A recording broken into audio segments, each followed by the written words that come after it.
तो आज आप लोग पढ़ने वाले हैं ग्रीन लैंटर्न ब्लैक स्टार।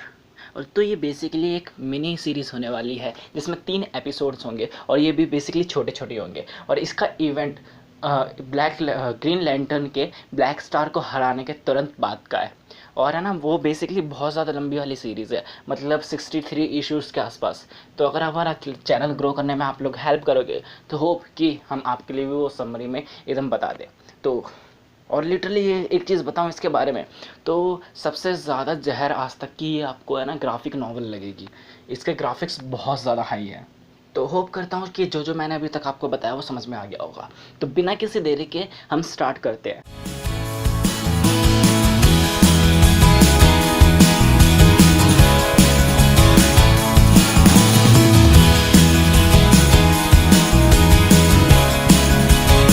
आज का पहला issue of the Green Lantern Black Star, hands up who wants to do party. तो अपनी नॉवल सीधा स्टार्ट होती है डे 4 से। यहाँ पे बेल्ज़ेबथ और पैरालेक्स आए होते हैं एक जगह पर उड़ते हुए, और बेल्ज़ेबथ बोलती है कि ये म्यूज़ कंट्रोलर का होम है, एंसेस्ट्रियल का होम। उसके कंट्रोलर्स, गार्डियंस जितने भी हैं सब ने यहीं से अपनी शुरुआत करी थी। ऑब्जर्व करो इस प्लैनेट को, O-A यानी ओ प्लैनेट को। ये एकदम रेजिडेंस था, आज ये एक श्राप के बराबर है। जो अल्ट्रा ह्यूमंस थे वो लॉन्ग डेड, ये विक्टिम्स हैं यहाँ के एट्रोसिटी वॉर के। और ये जगह है, ये हंटेड बाय कॉजी क्रिएचर्स है जो अबंडेड यूनिवर्स से आते हैं। और हमको कुछ ऐसा सीन दिखाया जाता है, ये जगह पूरी तबाह हो रखी है और यहाँ पे लाशें ही लाशें हैं। और एक चीज़ होती है, वो उसके पास में जाके बोलती है, hey you, I am talking to you. वो बोलती है, तुम डीमंस ऑफ डिसमल क्वार्टर्स, हमारे गार्डियंस ने पूरा प्लेनेट सेक्रीफाइस करा था, पूरी सिविलाइजेशन तुम लोगों को यहाँ पे बांधने के लिए, with the help of super science, तुम्हारी स्किन को पील ऑफ करने के लिए, और तुम्हें यहाँ पे फिजिकल फॉर्म में ट्रैप करने के लिए, एंड द ब्रोकन एटिटीज। और तुम्हें यहाँ पे गाड़ा था एकदम बीनेथ ऑफ स्टार शैडोज में। तो उनमें से ये क्रीचर कुछ ऐसे दिख रहे होते हैं, और उनमें से एक क्रीचर बोलता है कि अपना नाम बताओ, और मैं रैक्सिम्यूस का बेटा हूँ। और उसमें से एक सर वाला क्रिएचर कुछ अजीब सी आवाज़ निकल रहा था, और एक डाइजेस्टिव सिस्टम, लिटरली एकदम डाइजेस्टिव सिस्टम चीज़ें बोल रहा होता है कुछ कि वगैरह वगैरह, कि मुझे इसमें से पील ऑफ करा था। ये देख रहे हो, इसी वजह से मैं बोल रहा था कि बहुत ज़्यादा हाई ग्राफिक्स, मतलब VFX वाले, सॉरी यार, मतलब जो भी डिज़ाइनिंग है वो बहुत ज़्यादा हाई है। तो फिर ये बोलती है, वो बोलती कि हम दोनों बेल्ज़ेबथ और पैरालेक्स हैं, हम दोनों ही ब्लैक स्टार्स हैं, और हम एक्टिव कंट्रोलर है, लिविंग कंट्रोलर ऑफ म्यू। और हम इस जगह को क्लेम कर रहे हैं on the name of mu. हम जानते हैं कि तुम लोग यहाँ से हटोगे नहीं, तो तुम्हारे पास एक चॉइस है, या तो हमारा अपोज करो, हमें इनहेलेट करो वंस एंड फॉर ऑल, या फिर हमें ज्वाइन करो। तो उसकी आंख बोलती है हाँ, और बोलता है तुम्हें ज्वाइन, इससे तो अच्छा कि मैं तुम्हारी गर्दन उखाड़ के फेंक दूं और तुम्हारी खाल तुम्हारे शरीर पे से पील ऑफ कर दूं। वो बोलती है, ऐसा लाखों बार हो चुका मेरे पास, मेरे साथ, वो चीज़ें अपने आप ग्रो हो जाती हैं। और हाँ, आखिरी बार बोल रही हूँ, ये अपॉर्चुनिटी गवाओ मत। वहाँ पे खड़ी आंख बोलती है कि इनको इग्नोर करो, इग्नोर दीज फूल्स। और वो बोलता है, एक शीशा बोलता है कि दम है तो मेरी तरफ आके देखो। ऐसे ही सब लोग उनको धमकी देने लगते हैं कि हम ये करेंगे, हम वो करेंगे, बट ये ब्लैक स्टार्स हैं। बेल्ज़ेबथ बोलती है, अबे सीधा कंक्लूजन पे आओ, और लेज़र छोड़ती है, और जो मेन बंदा होता है उसमें छेद हो जाते हैं। और जो हमारा ये होता है वो बोलता है daughter of the earth bless, और जाता है उस पर अटैक कर देता है, और उसको काट काट के 2 टुकड़ों में कन्वर्ट कर देता है। और वो बोलता है कि इंटरलेक्टक, मुझे पता है क्या कहते थे, प्लैनेट ईटर, और तुम्हारी भाषा में कहूँ तो BLZ, जो पूरे वर्ल्ड को कंज्यूम कर सकता है। तुम्हें देखो, अपनी तरफ देखो, ऐसा लगता है कि जो फ्रीडम है वो तुम्हारी एक लिमिटेशन है, और जो पिन हेड होता है वो डर जाता है। और यहाँ पे लेडी मरियम आती है, और वो उस क्रीचर का खून उठा के पीने लगती है, जो हमारी बेल्ज़ेबथ होती है। और वो बोलती है, मेरा एग्जैक्टली पॉइंट ये था लेडी मरियम, कि हम इस जगह को लेना चाहते हैं, और यहाँ पे एक बिल्ड करना चाहते हैं न्यू एप्लिंग बेलमिस। वो बोलती है, इम्पॉसिबल, यहाँ पे कोई भी करप्शन नहीं है, ना ही इन्वर्जन है ऑफ द नॉर्मल फॉर्म, हम normal form of the devils हैं, हम यहाँ पे कुछ नहीं करेंगे। तो पैरालेक्स बोलता है कि मैंने कहा कि अभी लास्ट फ्लेवर रह गया है हमारी चीज़ों का, हम तुम्हें एक ऐसी चीज़ में कन्वर्ट करेंगे जो तुम्हारे प्लेनेट को खुद ही कर देगा, मतलब खुद ख़त्म कर देगा। यहाँ पे हम आए हैं एक पैराडाइज बिल्ड करने के लिए, और तुम क्या चाहते हो कि ये जगह ऐसे एक गड्ढे में कन्वर्ट रहे। तो अब दोनों जब उड़ के आ जाते हैं अपने प्लेनेट पर, अपने एक स्पेसशिप पर आ जाते हैं, और जैसे ही आते हैं तो बेल्ज़ेबथ बोलती है कि कंट्रोलर ऑफ म्यू ने एक प्लैनेट, एक माउंटेन बनाया जिसमें से 2 या 3 जो हाफ का क्वार्टर किलोमीटर आ गए हैं, और तुम्हें अभी भी लगता है कि इम्पॉसिबल वर्ल्ड जैसा कुछ है, तुम अभी भी उसका ड्रीम करते हो।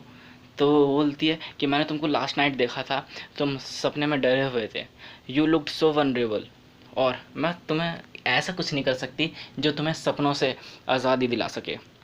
तो वो बोलता है कि ग्रीन लैंटर्न्स थे, the wishing machine, the guardian, मैं उनको अभी भी फील कर सकता हूँ, मैं उनको अभी भी देख सकता हूँ। तो वो बोलती है कि जो गार्डियन थे ओवे के, वो बहुत सालों पहले ही मर चुके हैं, तुमने उनकी खोपड़ियाँ देखी थी, fashion on the toilet on and esterase, और अब कोई भी ऐसा ग्रीन लैंटर्न नहीं है, मेरा मेरा विश्वास करो, बस तुम्हारे सपने में है जो कुछ है। और ये लोग होते हैं over master black star flagship में, और वो बोलता है पैरालेक्स कि यार ये सब काम करेगा। तो वो बोलती है कि म्यूज़ म्यूज़ वो कहते हैं कि सबसे पहले जो सबसे बड़ा है और जो सबसे अगली है उसको कन्वर्ट करो, और बाकी अपने आप डर जाएंगे। तो वो बोलता है तुम्हें क्या लगता है ये ठीक रहेगा। तो वो बोलती है उसने हमारे पास और कोई चॉइस भी नहीं छोड़ी है पैरालेक्स, और मेरी डिज़ायर यही है कि मैं पूरा वॉर वर्ल्ड उनको बना के दूँ as a gift, as a personal gift to the controller. तो वो बोलता है let me handle the war world. Oh wow, look at that. तो वो बोलती है ये सब मैंने किया, I made the kind night kind everything they believed in, और मुझे पक्का पता है उनको ये हमेशा से अच्छा लगेगा। और ये लोग मरे हुए हैं, ट्रैप्ड हैं ओए में, और ये कभी भी नहीं चाहते कि इनकी जो प्रिजन है वो आर्क में कन्वर्ट हो। और हमें देख सकते हैं कि बहुत सारे डीमंस ऑफ यमल्ट बर्निंग, वो बहुत सारे डीमंस शायद एक प्लैनेट को खींच रहे हैं, वो भी बड़ी बड़ी चेन्स से। अब है डे 3 और शिप का लीडर बोलता है wow this is incredible, angels और डीमंस एक साथ काम कर रहे हैं कॉन्टिनेंट को एक जगह से दूसरी जगह ले जाने में, फ्रॉम द वेस्ट सीज, और सुपर बींग्स जैसे हालकार, मैक्सिमा मैट्रिक्स, ल्यूमालिन और मार्था जैपेक्स, और जैसे मॉन्स्टर जैसे कि एट्रिकस, सब म्यू की सर्विस में आ चुके हैं। और वो फिर बोलता है कि जितना भी ये तुम देख रहे हो ये तो सब एक बिगनिंग है, और आगे भी हम म्यू को सर्विस को ऐसी जगह जगहों पर फैलाएंगे। उनमें से एक चेला बोलता है सर क्या हम इन डीमंस पर विश्वास कर सकते हैं और बेल्ज़ेबथ पे। तो वो और दूसरा चेला बोलता है कि मुझे तो नाइट स्वैन पे ज़्यादा विश्वास है कंपेयर एज टू पैरालेक्स, और मेरे को ये कहने में बिल्कुल भी हिचकिचाहट नहीं होगी सर, क्योंकि मेरे को है ना उसका वे काम करने का वे ही गलत लगता है, और उसके थॉट्स को मैं पढ़ नहीं सकता। और जितने भी हमारे सीज़ हैं, ओशंस हैं, उनको कन्वर्ट कर दिया हमने वास्ट स्पेयर्स में, और वो डीमंस और सुपर ह्यूमंस उनको टो करके लेके जा रहे हैं एक प्लैनेट से दूसरे प्लैनेट तक। और इस ऐसे में हमको है ना सर ब्लैक स्टार की उसकी ज़रूरत ही नहीं, पैरालेक्स की ज़रूरत ही नहीं है सर ब्लैक स्टार। तो और फिर यहाँ पे हम देख सकते हैं कि जितने भी वो होते हैं ओशंस, जितने भी प्लैनेट्स पर ओशंस होते हैं, उन सबको स्पेयर बॉल्स में कन्वर्ट करके ले जा रहा होता है दूसरे प्लैनेट पर। और वो उनका लीडर बोलता है हम ब्लैक स्टार हैं, हमको बस ट्रस्ट चाहिए कंट्रोलर म्यू का, और जो करना पड़े उसके लिए वो हम करेंगे। फिर पायलट बोलता है कि सर मंगोल ऑनलाइन है मैम, और उसका एआई सिस्टम, जो वॉर वर्ल्ड का एआई सिस्टम है, वो हम पे अटैक करने की कोशिश कर रहा है। वो बोलती है मंगोल, और फिर वो उसको है ना ऑनलाइन लाता है, और वो बोलती है कि तुम क्या लोगे अपने आप को सरेंडर करने का, अपने वॉर वर्ल्ड को सरेंडर करने का। तो वो बोलता है कि मैं तुम्हारा ऑफ़र है ना वो रिजेक्ट करता हूँ। और हाँ एक और चीज़ कि मुझे मिसाइल्स बहुत बेकार लगती हैं, वो अपने हमारे स्पेस को पेनिट्रेट कर देती हैं, और तभी वो एक ब्लास्ट करवा देता है। और पायलट्स बोलते हैं कि हम अंडर अटैक हैं मैम। तो वो बोलती है कि हम मेरी पैरालेक्स से बात करवाओ। तो वो बंदा बोलता है ही इज़ बिज़ी। ऐसा लगता है कि वो अपनी ज़िंदगी से जंग लड़ रहा है। और हमें यहाँ पे देखा जा सकता है कि वो बंदा एक जगह पर, जहाँ पे वॉर होती है, उस जगह पर पैरालेक्स को एक स्कॉर्पियन से भिड़ाए हुए होता है, बहुत बड़ा स्कॉर्पियन जो आंखों से लेज़र छोड़ता है। और उसने सारी मिसाइल्स अटैक कर दी होती हैं उनकी शिप पर, और वो बोलता है यू आर डेड। और वो बोलती, उसकी जो लीडर होती है वो बोलती है कि मैं एक प्लैनेट, ऐसे प्लैनेट पे पैदा हुई थी जो वैम्पायर का प्लैनेट था, वो भी डेड। और फिर वो बोलती है कि सब सारे के सारे जितने भी हमारे पास हथियार हैं सब चालू करो। तो वो बोलता है कि हथियार तो तबाह हो चुके हैं। और तभी बूम, उनका शिप तबाह हो चुका होता है।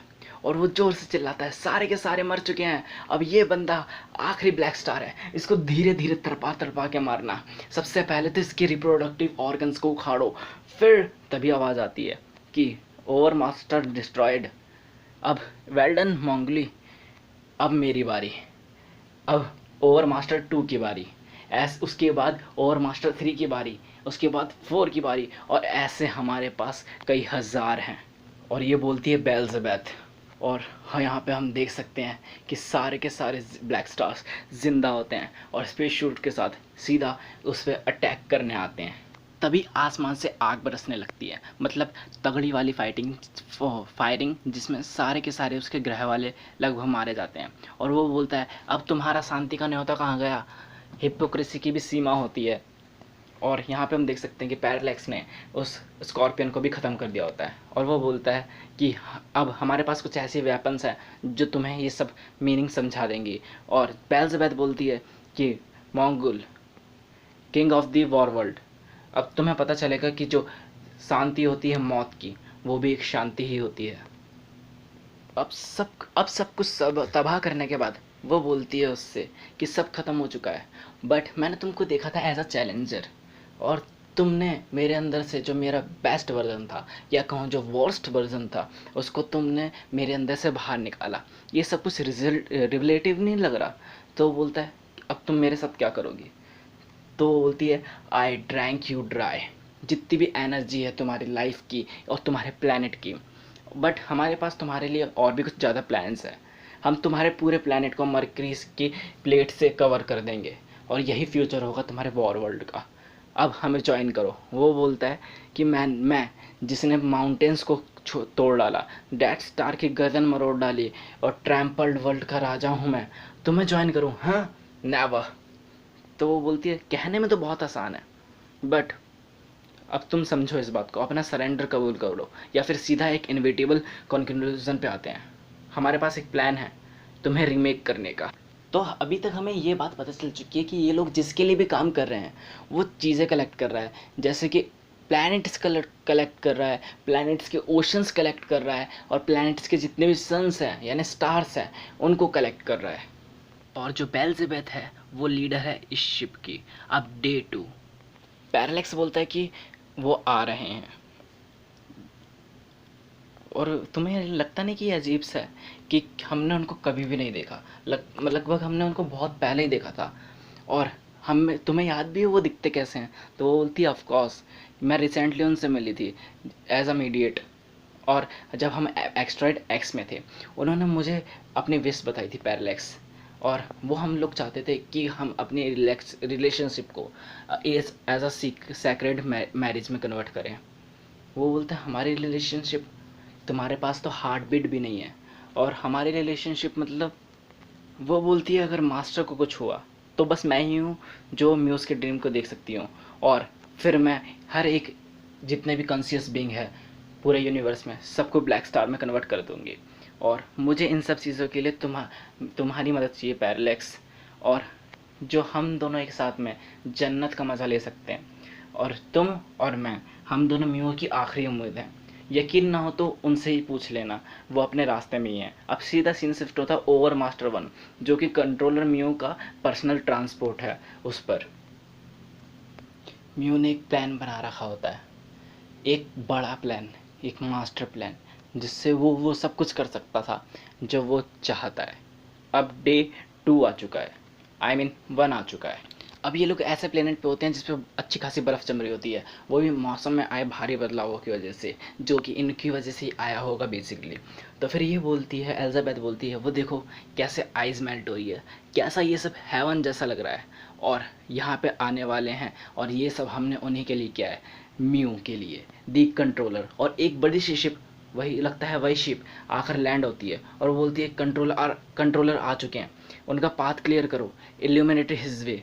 और जितने भी लोग थे वो सब लोग तैयार हो चुके थे म्यूज़ के अराइवल के लिए। हेल और हेवन दोनों दोनों हाथ जोड़कर प्रेयर कर रहे थे उनसे, और वो अपने आप में एक एपिक मोमेंट था जो कभी भी नहीं रिपीट नहीं हो सकता, नेवर बी रिपीटेड। फिर उसके बाद जो एक और मोमेंट जो भी कभी नहीं हो सकता, और ऐसे ही moment, epic moments after and after repeat होते रहे। Mew wished for Shroma, and his jug was filled. Muse wished for shade, and his black star turned the face of the world from the sun. Mew wished for peace, and its omniversal expansion, and there was peace. यानी mu ने सोमा के लिए करा तो उनने उसका जग fill करा। Mu ने चाहा कि यहाँ पे छाँव हो तो ब्लैक स्टार ने सन का रुख मोड़ दिया, और म्यू ने चाहा वहाँ पे पीस हो तो सबको शांत कर दिया गया। बट म्यू ने फिर भी कुछ नहीं बोला। एलिजाबेथ बोलती है कि म्यू हमारे कंट्रोलर हैं, ये क्रिएशन के कंट्रोलर हैं, और ये जो भी करेंगे वो सही करेंगे। मतलब म्यू अब ज़्यादा बात नहीं करना चाहते थे, तो वो बोलती है अब म्यू मेरे ज़रिए बात करेंगे। और इन्होंने ये कहा कि ब्लैक स्टार को मैं पैरालैक्स को मैं ज्वाइन करूं, और हम दोनों साथ में मिलकर म्यू की इच्छा को पूरा करेंगे। और जैसा कि म्यू ने पहले ही बताया था कि आपको कि मेरी और उसकी वेडिंग फिक्स्ड होने वाली है, और ये एक जगह से पैरालैक्स देख रहा होता है, और डैम, और ये होता है डे 0। पैरालैक्स ये इस चीज़ को अर्थ के ऊपर से देख रहा होता है, एकदम ब्लैक वे में, एकदम डार्क, एकदम जेन्युइन। To be continued. तो इसी के साथ ख़त्म होता है black stars green lantern the black star. So I hope you enjoyed it. और पहला पार्ट तो थोड़ा लंबा ही होता है, इसलिए थोड़ा इन्जॉय करो यार। और जैसा कि मैंने कहा था कि बहुत ज़्यादा जेन्युइन तरीके से होया जा रहा है ये सब सीन, मतलब जितना भी ग्राफिक्स वगैरह हैं बहुत ज़्यादा हाई है। ये ग्राफिक नॉवल मतलब बहुत ज़्यादा हाई लेवल की है यार। और तो चलो एकदम पूरी तरह से ख़त्म करते हैं। और हाँ, जो बोलूँगा वो ये है कि इस कॉमिक की लिंक डिस्क्रिप्शन में, और खुद जाके एंजॉय करो एकदम हाई जो ग्राफिक होती हैं। और जैसा भी जो भी लगा हो कमेंट करो, और इतना सब के इसके बदले लाइक करो, सब्सक्राइब करो, और कमेंट करो जो भी अगली कॉमिक चाहिए उसके बारे में, अगली वॉल्यूम किस चीज़ की चाहिए आपको, मार्वल डीसी वगैरह वगैरह। और हाँ, शेयर करना मत भूलना, क्योंकि जितने ज़्यादा लोग होंगे उतना ज़्यादा मज़ा आएगा। सो बाय।